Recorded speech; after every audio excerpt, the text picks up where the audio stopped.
Here it is. Hello. Hello.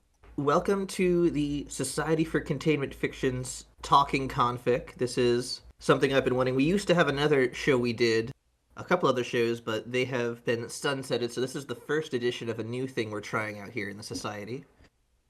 Just a more casual, talking kind of thing where I am going to speak to my guest here today, who is. SCP Unredacted. I guess you can call me Nobody. That's the handle I use out in the There we world. go. SCP Unredacted, aka Nobody. So tell me a little. Well, I guess I should also introduce myself. I am Harmony, one of the executors of the Society for Containment Fiction, a writer for Confic magazine, a contributor to the Confic wiki, all of our various projects here. Formerly of the SCP Foundation. Once upon a time, I contributed to the RPC Authority, but they weren't nice to me, so you cannot find any of my works there any longer. But anyways, enough about me. Let's talk about you, my friend. What is it Okay. that you do? All right. So I'm the narrator, producer, but effectively showrunner for the SCP Unredacted podcast. We're out anywhere you can find a podcast: Spotify, Apple Podcasts, Amazon Music, and YouTube. So what I do is I produce episodes of SCP, actual SCPs, the articles themselves, SCP Tales, and then I'm branching out into Wanderer's Library articles now as well. So kind of contained within that universe. Started off just simply narrating my voice, one thing, and then I started doing voices, and then I started bringing in voice actors, expanding the cast to the point where now the current season that's airing, I have 39 roles with 21 voice actors filling those Wow. roles, and I'm currently scripting next season. It's so this current season is 51 episodes. I'm dialing that back, doing some larger episodes for next season. It's 13 episodes, but I think it's going to actually round out to more roles and more voice actors for fewer episodes. So just kind of enriching the content in that way.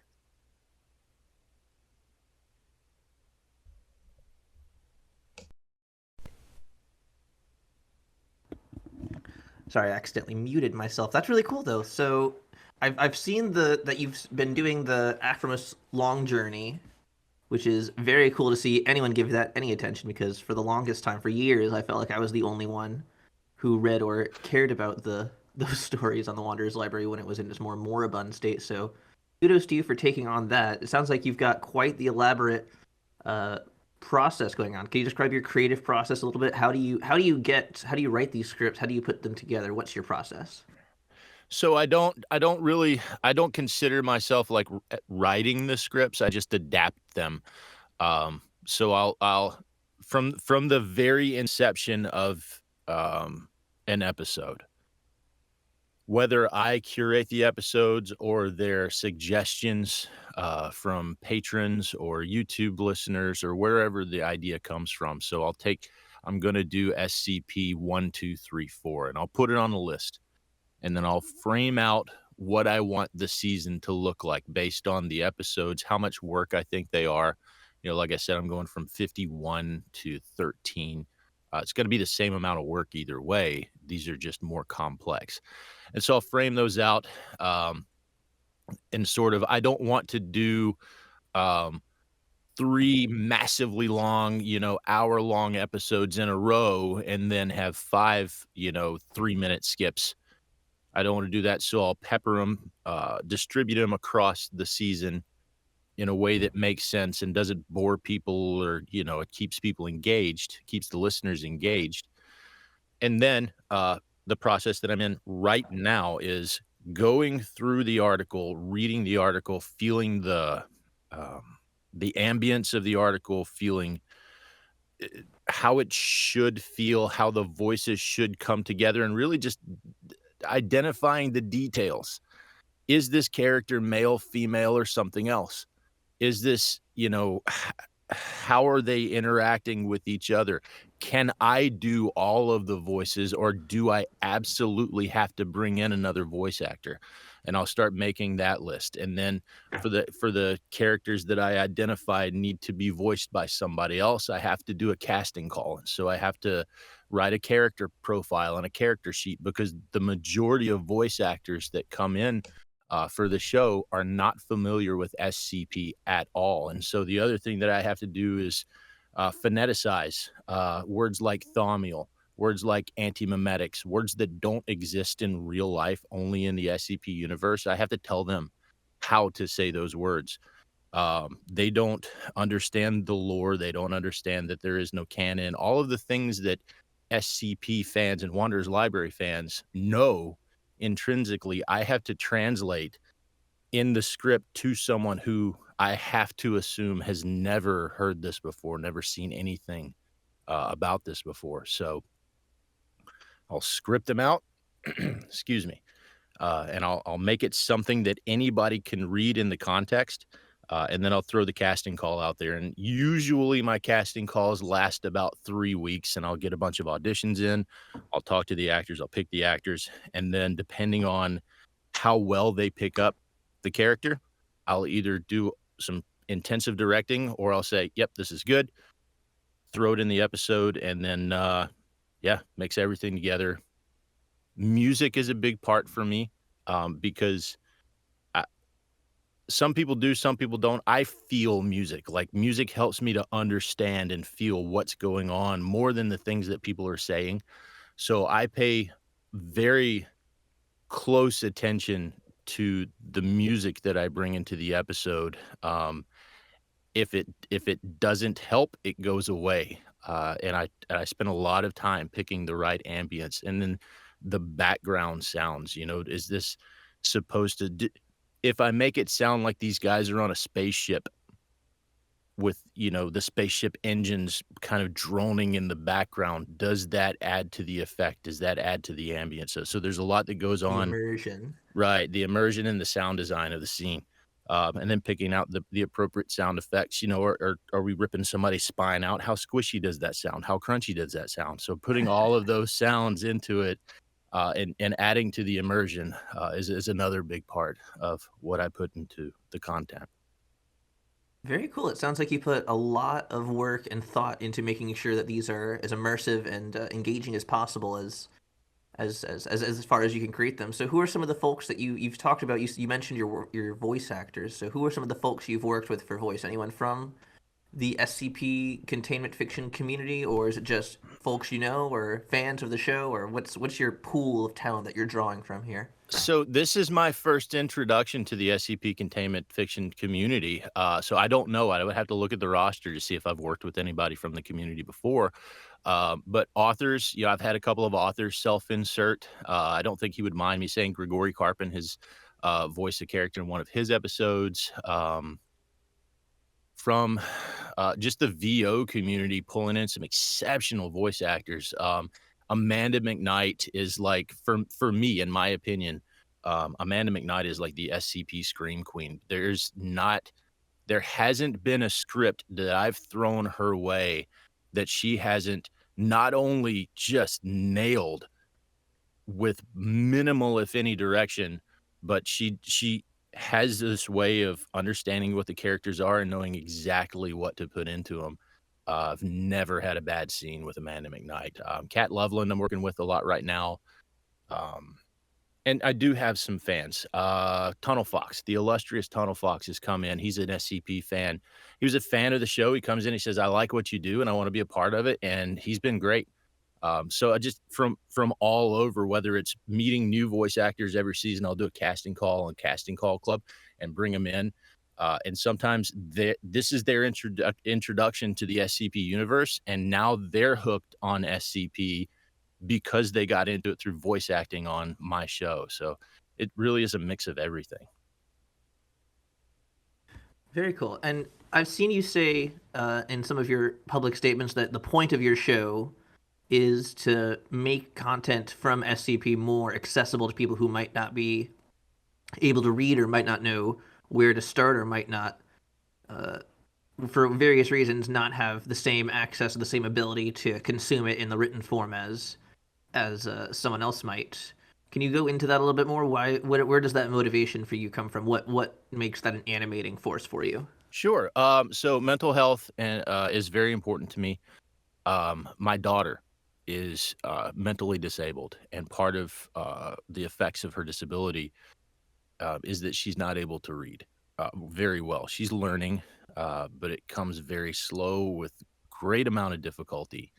And I realized very early she really enjoys the that she's nobody else in my family relates to. I love the horror. I love um, just the off the wall weird thing. Like me personally, if I'm watching something, if I'm consuming content, it's either just a dry black and white narrated straight to the point like World War II documentary, these are the facts, or it's something completely abstract and off the wall and you're not going to understand this and don't expect to by the end of it, and horror. So she enjoys that with me. And, at a very young age, she's Coraline, obsessed with Coraline, Edward Scissorhands, those sorts of things. But she can't consume it in the reading format.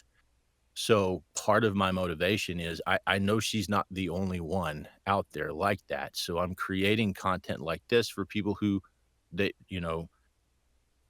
can't read, have difficulty reading.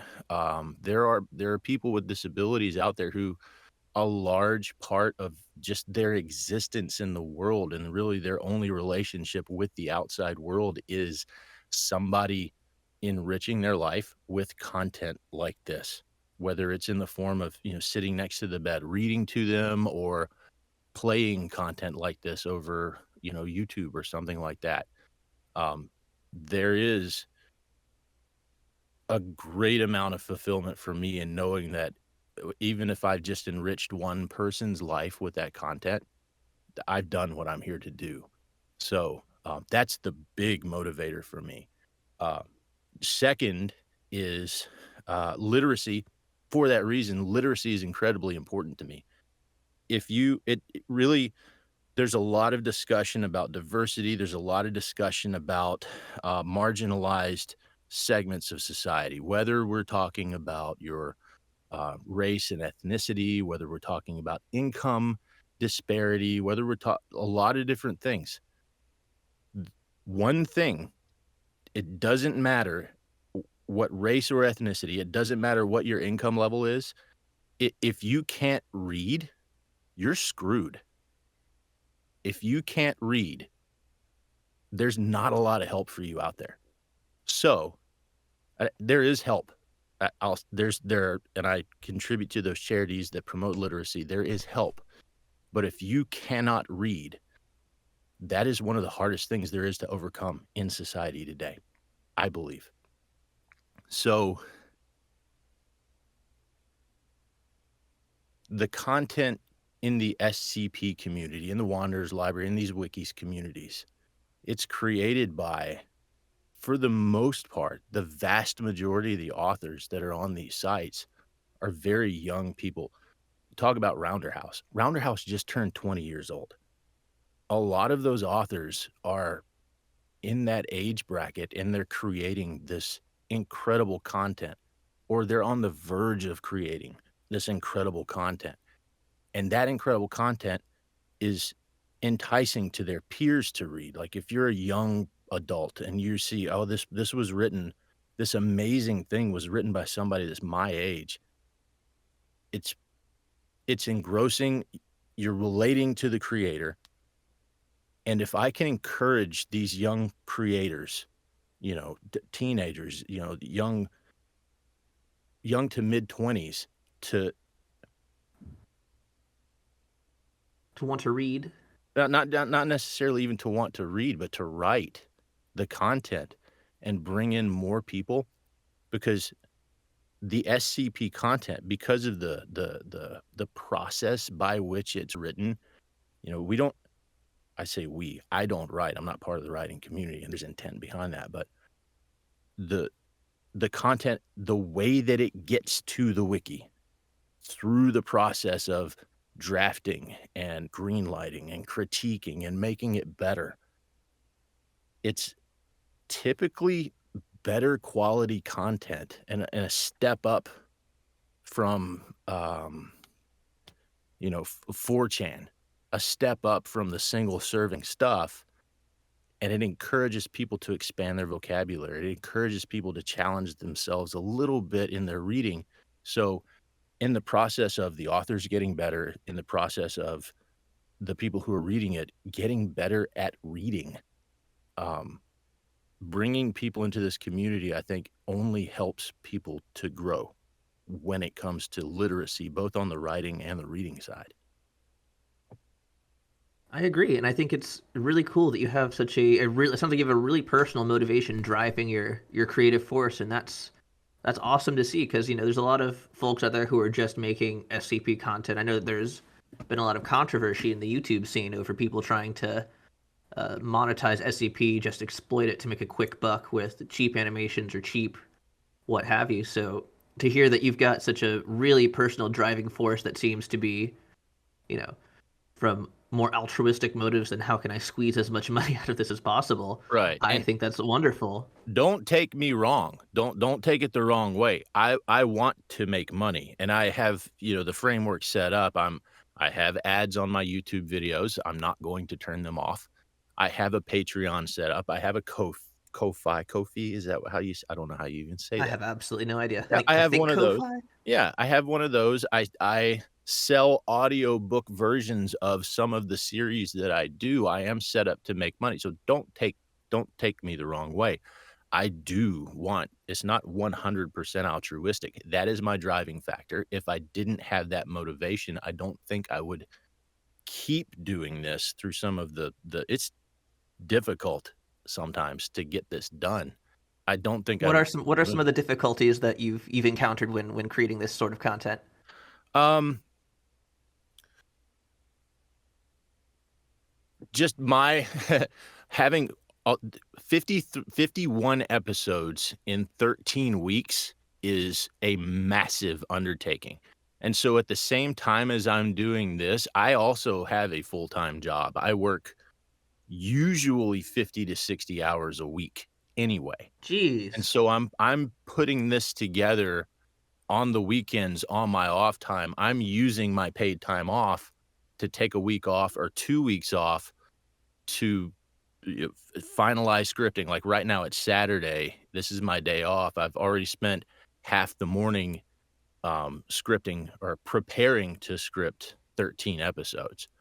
So that's one of the difficulties is just finding the time to do it and then managing the process because every season I try to do something more or do something different. Last season it was I'm gonna expand the characters and use more, voice actors. The season prior, I think I had used a total of 5 or 6 voice actors, and then the next season, 21 or 22, which brings its own set of the more people you involve in something, now you have more people problems that you have to do. I have, voice actors that don't respond. I have voice actors that make promises they can't keep. I have voice actors that send in audio that's not to the quality standards that I like.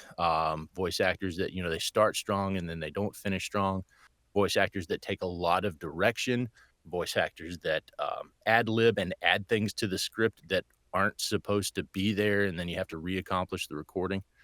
And they get their feelings hurt when you say that. So, um, that that is a difficult piece. Time management's a difficult piece. My just interpreting, because I see things the way I see things. I have my own biases, conscious and unconscious. And, I have recorded an entire episode and realized that an entire section of that episode or an entire character or a journal entry was not supposed to be a man. And I had to go back. Ooh. Right. And it was already published. Like it was scheduled to be published. Like I had rendered the audio, rendered the video. It was done. And I had to go back, stop what I was doing on the next episode and re-record that. And actually it was a female character. I had to go out and find. This was something that I couldn't do myself. So those are some of the difficulties that I run into making this. Wow, it sounds like you've got a lot going on the back end that wouldn't be obvious to someone just consuming the content on the surface. Maybe let's pick out what's one video that had a lot of difficulties, but you still managed to create. And can you describe like how did you overcome some of the things? Maybe some of the things you've described, maybe some things you haven't described in creating a video that had some production difficulties like that. Sure. I'm not gonna call out any individual person, but I'll just describe the difficulties with this particular one. Um, with a voice actor, the voice actor has a recording. So trained actor went to acting school, amazing character actor, 100% nailed the character in the audition, nailed the character in the initial lines that they sent. The recording space was awful. And over time, so they recorded some lines, they sent them in, but they only had a small recording window because there's other things going on in the space. There's certain times of the day when traffic was outside that they couldn't drown out the sound, they couldn't process out the sound. And so it was a lot of lines that they needed to send, and they were able to send one little bit and then another little bit and another little bit, but because of the span of time in between those little bits of line, which when you listen to them in the episode are right next to each other, they're in the same scene, they were being recorded, sometimes a week apart from each other and were not congruent with each other. The character voice was congruent, but the tone of the room was different. The sound, the level of background noise was different. And so processing that sound, there was no filter, there was no noise suppression that I could do to make those sound like they were being said at the same time. And so at the end of the day, just 100% had to wipe and re-record everything. And that episode was scheduled when I built the season. That episode was supposed to come out in the first month of the season. I have 3 months season, so January, February, March, April, May, June. It was supposed to come out in the first month, and I had to reschedule that episode for 2 months later than it was originally supposed to air. Thank God, most of what I do isn't like Aframos Long Journey, where you have to have 1, 2, 3, 4, 5 all in a row, and they have to come out in that order. This was a standalone episode, so I was able to move that. But that's a big anxiety that I have when I get into the longer series is, geez, I got to have all of this put together, all of these episodes put together before I publish any of them. Because if I get 2, 3, 4, and 5 completed, but I'm still waiting on something for 1, I can't even start the series. Or if I release 1 and it's already aired and I haven't finished 2 or 3 yet, uh, that's a level of quality that I I cannot let myself I can't let myself slip in that way. I'm too much of a perfectionist. Holding yourself to a certain standard. That's good. Absolutely. That's good that you want your stuff to have that. You have that drive to make sure that your stuff isn't just good enough, that it's meeting a bar that you have set. And I'm sure that your listeners appreciate that. Have you had any interactions with listeners that make you go, yes, this is worth it. I'm glad that I am taking this time not just for me, but because it's having an impact on the people who are listening to my final product. Oh, yes, absolutely, and if you don't mind, I mean, some of these comments really, they mean a lot to me because that's not me. No, I know it's Okay. someone joining to listen, but they didn't have their microphone off. There we go. I turned off his microphone. So, anyways, yeah, tell me about them folks. So just some YouTube comments that have you want me to wait? No, he's muted now, so Okay, I can hear it. I didn't know if it was still coming through on the recording. I cannot hear it, and I see that his microphone is muted. So Huh, okay. Um, yeah, so just a lot of comments that say, "Hey," because to be honest, I did SCP 6836, the whole of our obligations, and that's an hour-long episode. I think it had 9 voice actors altogether in that, episode, and, it's been out for a little over a month, and it has 433 views.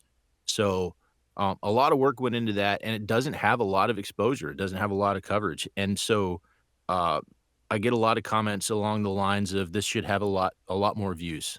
Here's hoping the algorithm will do things and get you in front of more eyes. Just really encouraging because it is discouraging sometimes to know that, that particular episode, I put in, almost a week's worth of work in the sound design and in the direction for the actors and put it together, and it really is an incredible piece of work. Um, and I wanna say the first article by a young author, so really great work to them, and to see, that it only got 400 and something views, it's a little discouraging. So to hear those comments, um, means a lot. And then I'm just scrolling through. Is this gonna be edited? I'm probably gonna go through and lightly edit it, but Okay. uh, it's I don't mind having time of you looking stuff up. Okay. That's not a deal breaker for me in terms of what the final product is gonna look like here. Okay. Um,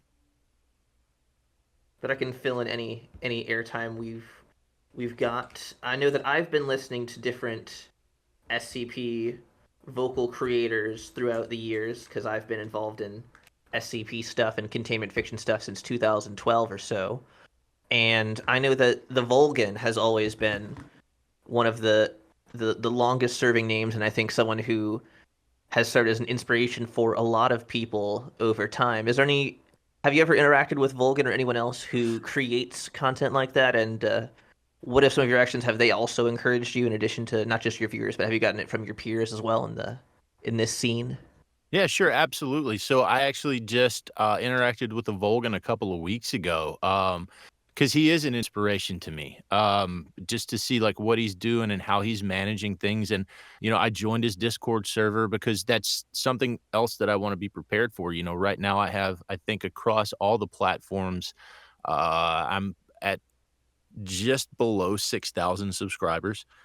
So not a lot, but I wanna know because I think, is sitting at 800,000 subscribers just on YouTube, 6 or 800,000, and just the same lesson that I've learned with every piece of growth through this, process. Just for example, when I started recording, I had a headset microphone that I recorded into, and that doesn't sound very good. You will not be able to hear any of those episodes that I did because they're long gone, they're terribly awful, they're locked in a glacier somewhere, but I upgraded my microphone.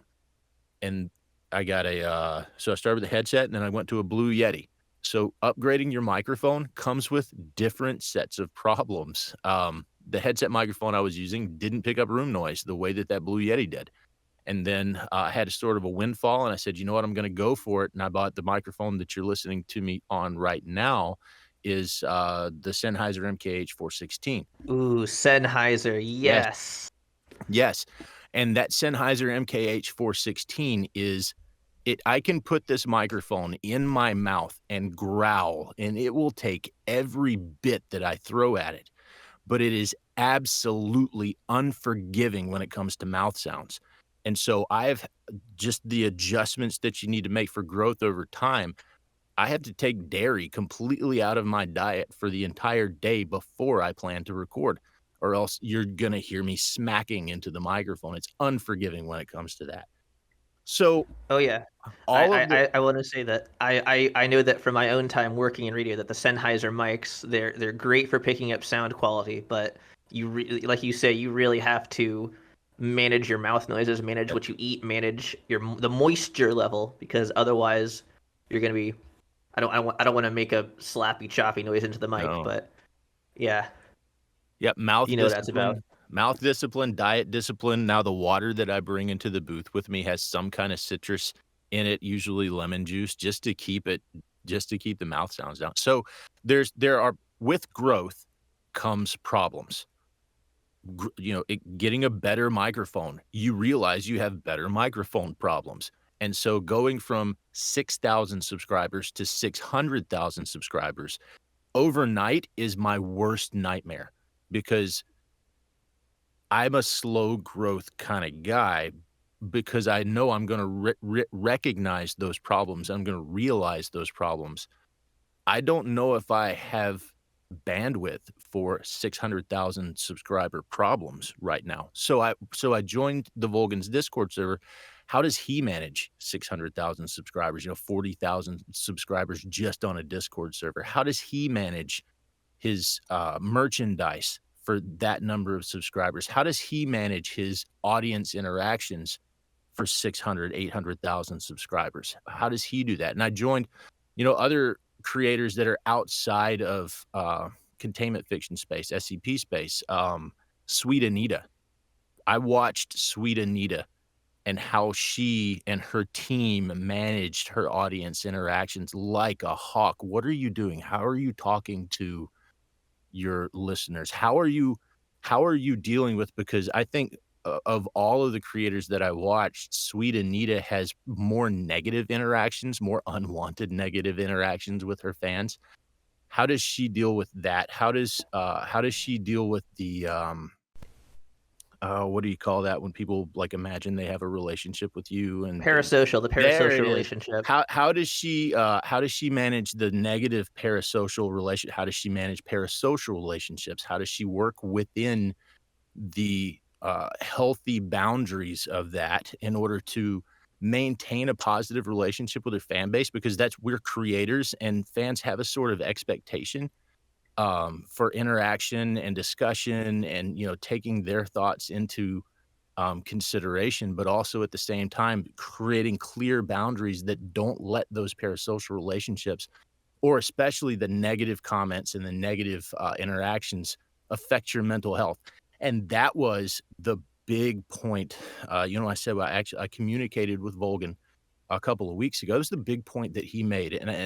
If you're listening, thank you so much for that.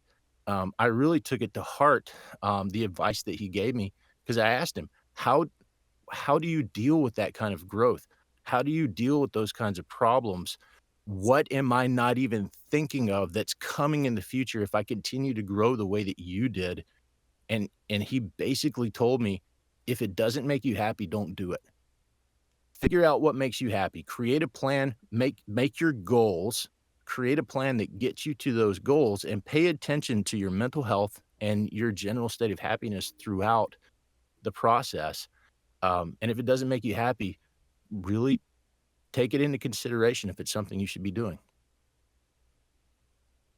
Wow, that's some serious words of wisdom from Volgan, and I know that for someone who's been creating for as long as he has, you definitely have to have those manage what you're doing, and it's like, am I doing this just because I want the end result? Or am I doing this because it's actually what I want to be doing? Yeah, and I'm doing this, so just I'll lay it bare. If anybody's curious what kind of what my situation is, I've been doing a job, and I'm not going to go too into detail. I've been doing a job that I don't like for 19 years as of yesterday, and a month from now, will be retired with a pension, and that pension that I'm going to get from this job that I have really not enjoyed is going to enable me to do something that I love.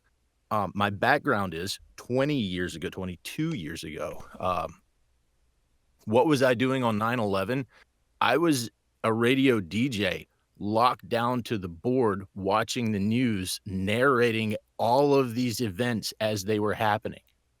Oh my God! Yeah, and Wow. radio is fun. It was the most fun, wacky, crazy job that I've ever had in my life. My boss, my station manager, was Michael Scott incarnate, and it was a blast. I would come to work, he'd be sitting on top of the building in a lawn chair, wearing a cowboy hat, playing guitar, magic tricks, all the things. It was an amazing job, but the pay is awful, and I couldn't support a family on that. I wanted to have a family, so, I needed to do things better. And so I joined the thing that I'm doing now. 20 years later, it's still a passion for me. Voice work is still something that like I've always wanted to do. People, when they're kids, they want to be, I want to be a police officer, a fireman, or an astronaut. I wanted to be a radio DJ. Always wanted to do voice. So that is going to allow me to do this. Um, I think more full time, hopefully. I've been doing SCP Unredacted in some incarnation for 2 years. So where I'm at right now is about a little over 2 years of growth.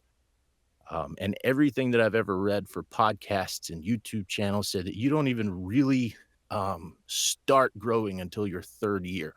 So it's kind of a persistence race for me at this point to build something and grow something to be ready for that transition a year from now. I hope that I'm there. If not, obviously I'm going to have backup plans, but that's kind of where I am. And one of the motivators for me to do this now, I love to do voice work, but I have a talent for it. I have a desire to do it. And I also have a reason to do it. We talked about that with literacy, mental health, my daughter, all of the things.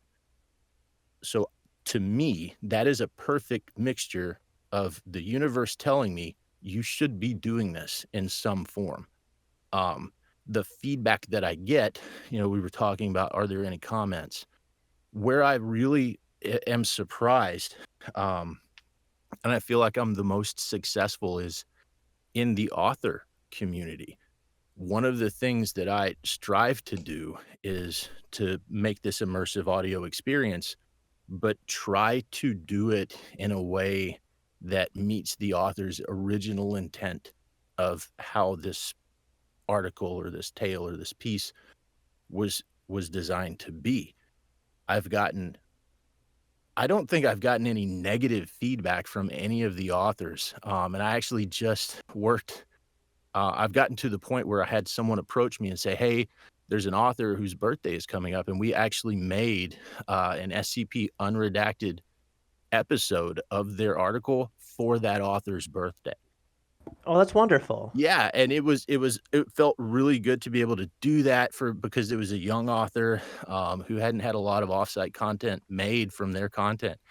And they were one of the ones where when they hear that you do their article, they just smash all over the keyboard and cry and, go throw up and, lose Aw. themselves in the yeah, it was a really good experience. And so that feedback also is telling me, "You should do this. Keep doing it. You're doing well. You're doing what you're supposed to be doing." So, I'm excited to see where this takes me. I'm starting to feel the pressure also from that. Like, there's so much like the positive comments that come in. The positive comments give me more pressure than the negative comments because I'm also very, internal locus of control. And I'm very not just hard on myself as far as setting standards of quality and not um, compromising that, meet that standard, do what it takes, but also you got to grow. You've got to do more. You've got to do better. It's not good enough that I had 10 voice actors this season. I'm going to do 20 next season.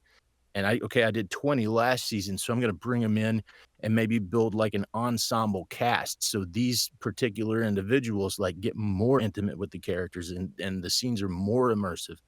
So there's that bit of pressure that goes along with it too. So, what would you say your biggest inspiration is in terms of? It sounds like you work really hard on this. You have a high standard that you want to set yourself to. The tradition of SCP audio content goes back a long way. I think the first one that I can recall is Hornby, who created audio dramas as part of his college program in like 2012. That was so long ago now. But I want to know, besides like we talked a little bit about the Volgan and you talking to him and him giving you some words of wisdom, but who are some of the other people who inspire you? Maybe not just in SCP. You said you've talked about working in radio in general. Who are the folks who inspire you to create like this and who maybe pushed you into making this be the path that you wanted to go down? Like just other creators that I kind of just want to be like, as far as like the tone of my um might sound weird, but Rod Serling. I was I was enamored with the Twilight Zone. Like, I can't remember being so young that I didn't know what the Twilight Zone was, and I didn't love it. What what was it the Sci-Fi Channel that every New Year's they have the Twilight Zone marathon, and I would, like, get up, like, Christmas morning to go and turn on the TV and watch Twilight Zone all freaking day. The narrative Wow. style of Rod Serling, like, just in hearing kinda some of the ways that he wrote, because he wrote a lot. Some of it he didn't, some of it he did, and the stuff that he did was like he was an insomniac. He would wake up from a nightmare when he did get some sleep, and he would immediately write things down, and just the way that he delivered that narration, the Rod Serling narration is some of the just best narration. Like, it's up there with Hitchcock. It's up there with, um, just yeah, that's Yeah. a big part of my inspiration. That man Another could spit hot fire. What's that? I said that man could spit hot fire. Yes, he could. Another one, and this might sound funny, and I don't know if you're familiar with them, but the old, like, The Wonderful World of Disney. When Disney went Oh, yes. Oh, Yeah, yes. I will yeah, say I have a personal connection to that because my father, enormous Disney file. So he would have all those old Wonderful World of Disney on VHS tapes, and he would show them to me when I was a child. And that was one of my first exposures to exactly the same thing of the voice work, where Walt Disney, man, that man could narrate. yes, Walt Disney, and for me, it was when they switched over to color, it was like The Wonderful World of Color in the early '60s. My mom was, I wasn't around in the early '60s, but my mom was the same way, massive Disney file. And we would watch The Wonderful World of Color when they would do those nature, documentary. It wasn't really a nature documentary, but, like, they would take a children's story that was written by a children's book author, and they would go out into, like, the bayous in Louisiana and film, like, just raw nature footage of this bobcat going around doing things, and the bobcat would be, like, the main character in the story, and Rex Allen was, the narrator for those stories, and that voice is another, like, the way it's the voice. It's the way the voice comes in. Like, I can close my eyes right now and hear Rex Allen narrating. I can't remember what that story was, like the Boogaloo Bobcat or something like that. Just describing his actions and how it was the king of the swamp and all of just the things that made what normally would be just a video of this cat swimming around in the bayou, um, into, like, he's a person and a character and a king, and you believed it. So, yeah, Rex Allen in The Wonderful World of Color is another big inspiration for me. Can I bring things to life like that? Can I bring a scene to life like Rex Allen could? Can I make your skin crawl the way that Rod Serling could? Those are the things that I try to manifest in voice when I get behind the microphone and I'm going through an episode. Like, how am I gonna read this? Because not all SCP Wanderer's Library, it's not all horror. It's, Drowning Dutchman wrote, I don't remember the numbers, but, A Different Phoenix, and the story is about a dog that when it dies, it bursts into flame and becomes another dog. It's a phoenix, but it's a dog, and, the evil researchers are doing things, but the story, I wouldn't even say character driven, but how do I make people feel disgust for this researcher? What voice do I bring out? And it was sort of, it was, I think I used like a John Malkovich, sort of German, not German accent, but I was like, how do I make somebody hate this person? Like, you have to feel disgust for this guy. And then there was the MTF team that adopted the dog and brought it in as a working dog to help them do their thing. And how do I make you feel like I'm not trying to give the story away, but I need you to hear this voice and feel a little bit of hope, but not be necessarily sure that it's all going to work out okay in the end. I had to do a researcher that aged, I think, over 40 or 50 years. So he starts off in his 20s and he ends up retiring from the foundation. I don't know how old he was, but I had to sound old. Um, and I and there's a feeling that should come along with that. I know this guy. There's some familiarity here.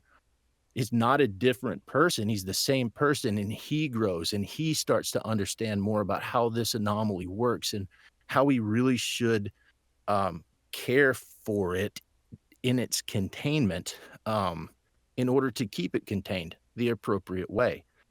So all of those things come together, and how do I get you to feel the way that the author is trying to get you to feel when you read this, but you're not reading it, you're listening to it, and the channel is, through my voice. Yeah. Wow. So we've talked a little bit about your creative process. We've talked about some of the folks who've inspired you over time. But what about I think we've touched a little bit about your actual voice preparations. You talked about not having milk, being careful not to make any throat noises. What are some of the vocal exercises? What's some of the preparation you do to maybe make yourself sound old, or to be able to have that flexibility to bring that different pathos to the different characters that you're voicing? What is your the actual nuts and bolts of how you prepare your voice box, your throat, your mouth for everything that you want them to be able to do? Depends on what I need to do. So there's some episodes that, like they need more of a light and airy sound to it. When you wake up in the morning, your voice is a little more gravelly. The reason for that is because your vocal cords are relaxed. And, if you take a guitar string and you loosen it up, if you relax it, the tone is going to get lower. So there's some episodes where I need to portray that this is serious. Like there's nothing lighthearted about what you're hearing. For those episodes, I will get up at 5 o'clock in the morning, walking straight into the booth, turn it on and go. Um, there's some, and if I want to need to be a little bit more lighthearted and need to sound maybe more youthful and energetic, I'll wait until the end of the day when those vocal cords are a little bit tighter, and I can kind of feel where the sound is resonating in my chest. Is it in my throat? Is it in my nasal passages? Where do I resonate that sound? And I can kind of change the youth in tonality in the voice. There was one, I do some method stuff. What is the episode where there's like the phantom Muppets and they're controlled by the ghost of an interdimensional Jim Henson? The Rainbow Connection. I don't remember the number, but it's the name of it Wait, is I have not read that, but that sounds it's incredible. it's a Three Moons episode or a Three Moons article. It's really, really good, and if you Oh go, man. it's the oldest episode on my YouTube channel. Go and listen to it, and I actually channeled, Rolf from the Muppets because it is literally the character is Jim Henson, and the Muppets are Muppets. One of them, I don't think they use the actual Muppets names, but, they describe them. You got Big Bird in there, and, one of them was an old character from commercials that Jim Henson did with his early Muppets, like before Sesame Street, before the Muppet Show. It was like Wilkins Coffee, and the voice Oh, was I've seen those. I've seen yeah, those old Muppets ads. yep, and the voice was Rolf, and I had to get down into that, and then further in the episode, like, it transitions to the puppet master himself, Jim Henson. I was like, "Oh my god, how do I do Jim Henson? Like, how do I relate to you?" Because Jim Henson was from Greenville, Mississippi, and that's like 40 minutes from where I grew up. I was like, "Okay, well, I've got that." So I drove around in my car, I put on YouTube, and I watched probably 2.5 to 3 hours of Jim Henson interviews the entire time, just just echoing what he was saying the entire time. The interviewer was asking him a thing and he would respond. And so I got the throat there, I got the nasal there, I got the intonation, the pauses, the uhs, the verbal pauses, the nonverbal got it. I That's got such an important thing to get yes, all that stuff together, not just how the voice sounds, but how the intonations and stuff like that. yes, the pauses, the way somebody I'm not as good as I should be at describing like the actual the science of what is it, etymology? Etymology? Talking. I think it's etymology because entomology is the study of It's bugs. bugs, yeah. So etymology, like the science of that, I'm not very good, but I know that where somebody stops talking and where somebody starts talking, where they put pauses in between their article, all the thing that means something.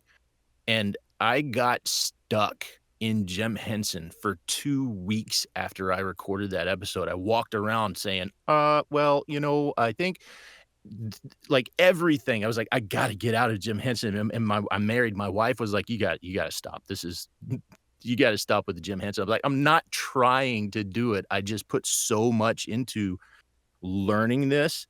And it was practice over and over and over and over until I was like, this is my voice. And it was my voice for about 2 weeks after that.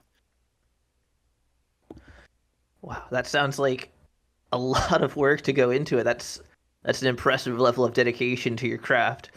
And you said that's one of your early videos. What do you think? I think I've got time because I want to do this for about an hour, so I've got time for one more good question here. What do you think is the best production that you have created, and how did you go about making it, and what makes it better than what the other things that you've made? That's And how might you so like to follow up on that in the future? that's so hard to answer because like I just the other day went back. Excuse me. I'm about to start working on my commercial and character demos. And the producer, the director that I talked to said, "Hey, what are some voices that you do?" And I was like, "I can only think of about 5 off the top of my head." And I went back in order to give him some samples of what I've done, listening to episodes like, "Oh, I did that one. Oh, I did that one. And oh, I did that one." And it really like I spent a few hours just immersing myself in my old stuff. Some of these episodes I forgot that I even did. And it is really, really hard to give you an answer to that because it's been a journey all along the way. That's one of my earlier episodes on YouTube, The Rainbow Connection, but that was still about a year to a year and a half in for me. And each one of those was a little bit of growth. And I can remember the feeling of this thing that I learned in doing that. But I will say, um, one of my favorite episodes is, I think it was around last October, and I want to say it was 7077. Let me look and make sure I'm telling you right. And this is SCP seven Yes. seventy 77. Yes, it Yeah, I was think it could only be. SCP 7077, where Sky meets Sea. And there's so many things that I like about this. It was the SC it was the 7K con. It was a 7K con entry. No, was it? I think it might have been. Oh, yes, it was. I I think it was was gonna say voted there's a like tag in the page. yeah, the most underrated. I think Oh, it did win 1, but it was like the most underrated. And, it very much is the most underrated. Still, its rating is less than 100. It's at, 87 right now. But this is, I liked it because of the narrative. It was an amazing narrative. It was an amazing character piece. The character I used a new voice. Think that was the first episode where I did a transatlantic accent, and if you listen to it's terrible. It's such a terrible accent, but the character that I got to play, I voiced all the characters in the episode. It's 100%, no, there are 2 other voices in that, but it's just really minor 1 word actually, for 2 different VAs. But I had to play this character who kind of went on a journey of self-discovery, and I had never done this accent before. I'd never done that tone of voice before. I'd never done, like an elderly character before. All of these new things, and in the process, I'm playing a character who is discovering things about himself. He goes in, he's really prideful, lots of hubris in this guy. I know what I'm doing. I'm an expert in my field. Nobody knows more about this than me. And he goes through, and this anomaly that he's traversing because it's a structure that's just screwing with him the entire time he's in there is just throwing stuff at him it's upsetting him, it's reminding him of how much an actual basically piece of garbage human being he is, and it's really just beating the hubris out of him. and grinding him into this small, pitiful thing of a human being all the way through until it just absolutely breaks him at the end. And the music, the ambience, the immersiveness of the episode, like sometimes I make an episode that I don't ever want to listen to again. That episode I listen to every night just as a bedtime story for myself for probably a month to a month and a half after I made it, because it was so well written. I grew so much, and I can remember every feeling. Like I think the episode is about 37 minutes in length. Altogether, that particular character probably has 20, not even, maybe 15 minutes of dialogue. I recorded that voice for probably 4 hours in the booth trying to get it right, and it still is the worst version of that voice and that accent that I've done, but I learned. And I'm in love with that episode. That's the one. If I had to say this is my favorite right now, that's the one. I love that. I love that it's your favorite not just because you're happy with the quality, but because of your ability to grow and how it changed you as a voice actor, as a creator. You know, that's I think one of the best parts about creating stuff, creating creative content is that you're able to see yourself grow and change as a creator in response to your own creations. Like it's almost like you're playing off yourself. Yeah, and I think if I had to summarize, like, no other episode that I've done has caused me to believe in myself more than that one Aw. did. I love that for you. That's fantastic.